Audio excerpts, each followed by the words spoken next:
you characterize Christians as being effeminate at the serious ones, like the traditionalist kind, and I actually agree with you because from my talking with Christians, the more traditionalist or hardcore they are about it, they do get very effeminate and they do get very averse to the kind of ideas that we're a part of, like this kind of action where we live out our like politics and our philosophies.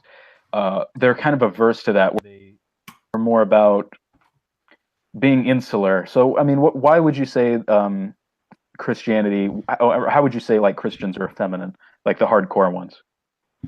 Well, because of that, because look at their doctrine. It's all about kind of you can live. I can see why the religion took off. If you look at ancient Rome and how when Christianity started spreading, so typically in all the polytheistic religions, be they Scandinavian, be they Mediterranean, be they Eastern, whatever, you had certain core values that you had to live up to, right? You had brave gods, you were rewarded for braveness. The Valkyries didn't pull cowards up to Valhalla, right? It had to be honorable men who died in battle and fighting in battle without yielding.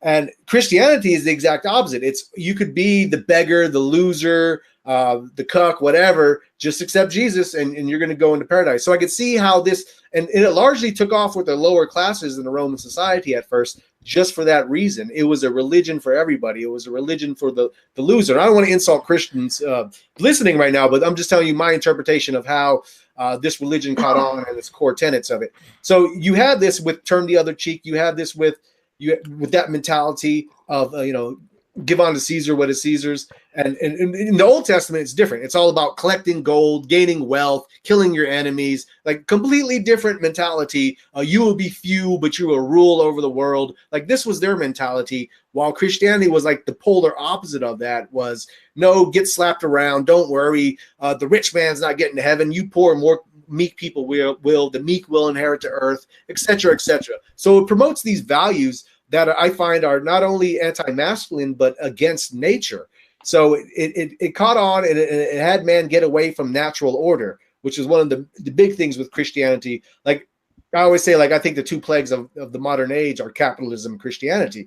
I think there's been no two more violent and things that have fucked our psyche up and just everything we are. A lot of these things we bitch about now wouldn't happen if it wasn't for these two things. So yeah, to me, I've always, but at the same time, I understand we live in a Christian country. So it goes down to like what Hitler tried to do with positive Christianity. Hitler tried to put a little spin on Christianity that made it a little more masculine, a little more to fit into into their political concepts. And hopefully we can have kind of a rebirth in that kind of thought. I would, I'm just not sure if it's possible, like, to do that with Christianity. I view Christianity more as like, one, good luck. It's an extremely, oh, by the way, Doom and Arco, you guys can talk now. It's I invited you on. No, I just figured I'd sit here quietly in the corner. Yeah, you gotta do that. Being the Wojak meme. I noticed you like clicked in my brain, like as Thug was talking. I was like, man, they're really quiet. But no, the thing with like Christianity is like, yeah, it must have created immense pathology for Europeans from adopting this new, completely foreign religion. And I mean, you can just look at like how in the Middle Ages we kind of went collectively fucking insane, and with like people wearing shirts made out of hair and like flagellating themselves and burning witches. And even when you look at the art of the Middle Ages, it's like cartoonish and really, really ugly, and opposed to like the classic, like, like really beautiful, like Celtic or basically the art of the antiquity. So I think that did cause a huge amount of problems. And just when you look at the beginnings of Christianity, I mean, I think like the first 3,000 Christians were all Jews, and they had a Council of Jerusalem to determine that a non-Jew could become a Christian. So the thing is, like, I think Christianity was always doomed to fail. I think it's kind of a fluke that it lasted as long as it did. But the problem is, like, paganism is kind of done, and there's really nothing else that can replace any. There's no really. So that is a huge problem in modern society, is that there's really nothing you can turn to for like religious, spiritual nourishment for society. So that's unfortunate. But that's why I advocate making fascism your religion, essentially, because making your politics your religion. So It's because they're. What are you going to lean your hat on? But I don't think we can be anti-Christian and expect to get anywhere in this country as well. I think it's kind of just one of those things that you're going to have to work around. Yeah, we might have to work around it in the early stages, but I don't know. I mean, you got to understand that Christianity is a religion that took off when there was at least the first period in world history where there were probably more slaves than any other time in history, and more people living on bread and circuses, kind of like today. So, like, if we were to imagine what kind of religion would come about today, right now, when we've got the largest welfare class in history, like what values do you think such a religion? Well, we'd get inculcate, communism right? is like the new Yeah, religion. exactly. We'd That get, is basically it. Is communism. We'd That's get like the next wave. I mean, because I'll be honest with you guys, like I think the Abrahamic universalism has basically been undergoing evolutions. It's like it's creating the perfect worst idea. It's like first you get like Judaism, and then it evolves into Christianity, then it evolves into Islam, then it evolves into communism, and then worst of all, it evolves into secular liberalism, and it's just undefeatable. So you get these evolutions of like basically Abrahamic universalism, and they just keep getting worse and more powerful with each evolution. Yeah. So I'm really not sure what to do with that situation. Yeah, I do blame Christianity. It infuriates me when Christians are like, everything went bad as soon as we stopped being Christian. And I'm like, well, it's like saying everything went bad when this movie started to end. It's like, okay, let's movie 30 minutes and then play it again and see if it ends differently. I'm like, what the fuck are you trying to do? It's just the ending. It's built into the ideology here. It's doomed from the beginning.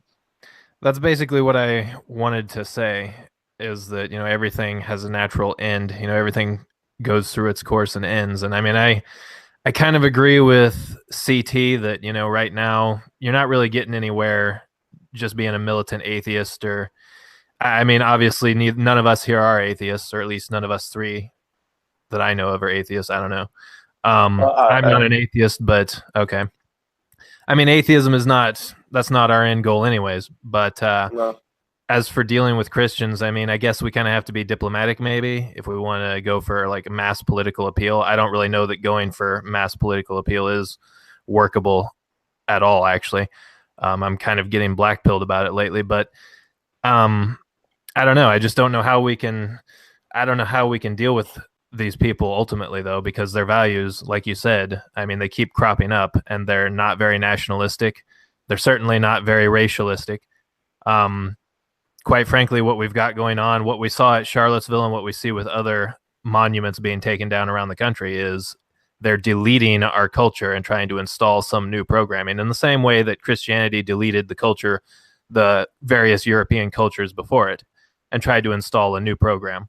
Well, it's what I mean, they do. I mean, they had to justify. Sorry, I mean, they were justifying it back then. They had all of their argumentation set up. They had all of their sophists arguing to convince the people that the new way was better. They should get rid of their ancestors' ways. They should tear down their ancestors' icons and statues and all the heroes of their ancestors' generations. They were defacing all the statues in Rome, and they did this. Like I've read countless accounts of this. Right, like when every single culture that they went into, they did this in Russia when they finally converted the Slavs. They tore down all the idols of Perun and they shamed them. They said that it was very important for them to shame the old icons and to destroy them. Well, so it's an iconoclastic. Sorry, what? Well, there's a lot of famous Christian paintings. One, there's like the Triumph of Christ or something, where they have like a statue of Apollo broken on the floor, and then they have a cross right next to it. And there's another one where it's another famous one where you have like Jesus sitting in heaven, and under him are like all the pagan gods, like like under Jesus being defeated by him. So like like Christians are they really, and there's the cutting down of Thor's oak that the Christians did in Germany. But right. Yeah, there was a lot of destruction of idols and glorifying. So I'm just trying to say, the only thing that I'm trying to say here is that when you have a religion or an institution, or it's become a culture now to disavow your ancestors and to disavow your people's ways, like how do you reform that? I just don't know how we can do it. And I don't know how it doesn't logically progress into a system like Marxism, which is seeking to destroy all of our cultural icons and all of our heroes to get rid of all the values of previous generations so that they can institute their own. Like, how do those two not logically lead into each other? I mean, even today, Christians will do this. They'll disavow. I mean, you see this online. I mean, they've made millions of memes about this. Like, they disavow our ancestors even now, even today. They try to make our ancestors seem inferior and make the old European cultures seem inferior in some ways. So how do we build a strong culture with an attitude like that? I just don't know how you do that. I don't know how you reform that. Unless we were able to reform the religion itself, which we're kind of not able to do, really.